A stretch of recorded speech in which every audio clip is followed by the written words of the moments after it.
سمجھ جاؤ حضور غوث پاک اس طرح مخاطب کر کے اپنی مریدوں کی اصلاح کرتے تھے، تبھی مرید وقت کے اولیاء میں شمار ہو جاتے تھے۔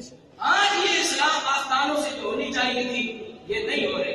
اس وقت یہ دور تھا کہ فقیر اپنی فقیری کرتے، اپنی جھونپڑی میں رہ کر، اور بادشاہ فقیروں کا نام لے کر اپنی بادشاہی چمکاتے تھے۔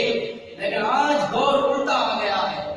آج فقیر بادشاہ اس کے در پہ آ جائے تو وہ بادشاہی کے نام پر اپنی فقیری کو چمکاتا ہے کہ دیکھو جی میرے پاس بڑا خان آ گیا، میرے پاس بڑا بادشاہ آ گیا، میرے پاس وزیر اعظم آ گیا، میرے پاس صدر آ گیا، بہت بڑی گدی نشین کا میں سجادہ نشین ہوں، میرے پاس بادشاہ آ رہے ہیں۔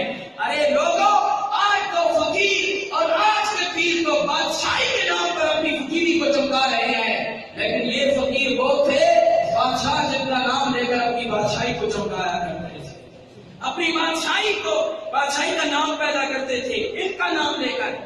میرا قادری رحمت اللہ تعالی علیہ بہت بڑے بزرگ گزرے ہیں، قادری سلسلے حضور غوث پاک کی مرید، آپ اسی سلسلے میں مرید تھے۔ میرا قادری رحمت اللہ تعالی بہت بڑے بزرگ گزرے ہیں۔ ایک مرتبہ شاہ جہان بادشاہ ان کے آستانے کے قریب سے گزرا اور انہوں نے کہا بھائی میں اس فقیر کو ملنا چاہتا ہوں، میرا قادری کو، ان کو میں ملنا چاہتا ہوں۔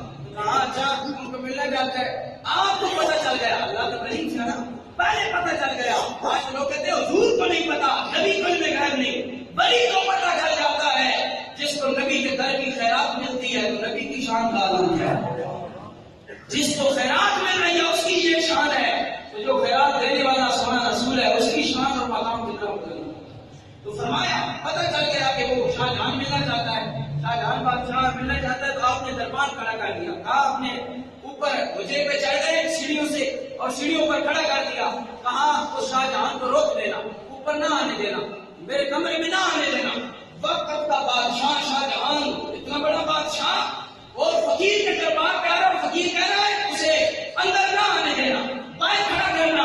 میرا قادری رحمت اللہ تعالی علیہ جب باہر اسے کھڑا کر کے نا دربار کو اندر چلے گئے، شاہ جہاں آیا تو اس نے آگے بڑھنے کی کوشش کی، تو اس نوکر نے کہا دربار نے، وہ نوکر نے کہا خلیفہ نے کہا جی آپ اندر نہیں جا سکتے، کیوں نہیں؟ پیر صاحب نے منع کیا ہے۔ کہا صوفی ہو اور فقیر ہو، اس کے دروازے پر دربانوں کا کیا کام؟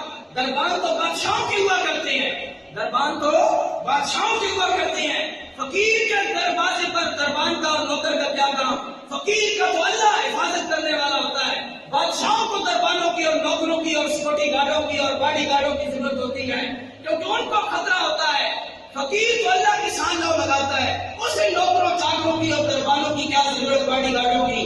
جب یہ بات کی نا شاہ جہان نے تو اوپر بابا میاں قادری رحمت اللہ تعالی علیہ نے سن لی بات، سن کر اوپر سے آواز دی، شاہ جہان باقی تم ٹھیک کہتے ہو کہ فقیروں کو دربانوں کی، نوکروں کی، باڈی گارڈوں کی ضرورت نہیں ہوتی، لیکن سن بادشاہ شاہ جہاں نے کہا تھا درے درویش دربان نمایت، کہ درویش کے دربار پر تو دربانوں کی ضرورت نہیں ہوتی۔ تو اس کے جواب میں میاں قادری نے فرمایا ببایت تاکہ سگے دنیا نہ آیا، یہ دربان اس لیے کبھی کبھی ولی اور صوفی اپنے دروازے پر کھڑے کرتے تھے تاکہ دنیا کے نقطے اندر نہ آئے، تاکہ دنیا کے کتے سگے دنیا نہ آیا، تاکہ دنیا کے کتے اندر نہ آئے۔ آج کا پیر تو فخر کرتا ہے میرے پاس خان آ گیا، میرے پاس نواز شریف آ گیا، میرے پاس ممنون آ گیا، میرے پاس صدر آ گیا، میرے پاس وزیر اعظم آ گیا۔ آج کا تو فقیر یہ ناز کرتا ہے، لیکن اس وقت کے فقیر اپنے دروازے پر دربار کھڑا کر دیتے تھے، کہتے تھے ہر غریب کو آنے کی اجازت ہے، ہر فقیر کو آنے کی اجازت ہے، ہر حاجت مند کو آنے کی اجازت ہے، لیکن اس دنیا کے کتے بادشاہوں کی ضرورت نہیں ہے۔ یہ تھے ہمارے بزرگان دین اور یہ تھی پیری فقیری حضور غوث پاک کی، جس کو آج لوگ پیری فقیری سمجھ رہے ہیں۔ حضور غوث پاک نے فرمایا یا تلاوت دنیا، وہ دنیا کے کتوں اپنے آپ کو سمجھاؤ، اپنے نفس کو درست کرو۔ یہ کون خطاب کر سکتا ہے؟ آج کے دور میں ذرا کرے نا کوئی خطاب، تو مولوی صاحب دوسرے اگلا جمعہ انشاءاللہ ممبر پہ نہیں پڑھائیں گے۔ اگر ایسا خطاب آج کے دور میں مولوی حضرات کرے تو اگلا جمعہ ان کا نہیں نصیب ہونے ہوگا، کسی اور مسجد میں جا کے پڑھائیں گے، لیکن یہ وقت کا بہت سی ایسی باتیں کر سکتا ہے اور مریدوں کو، نفسوں کو جوڑ کر انہیں اللہ کی ہدایت کا نور عطا کر سکتا ہے۔ بہت سے سمدانی اشرف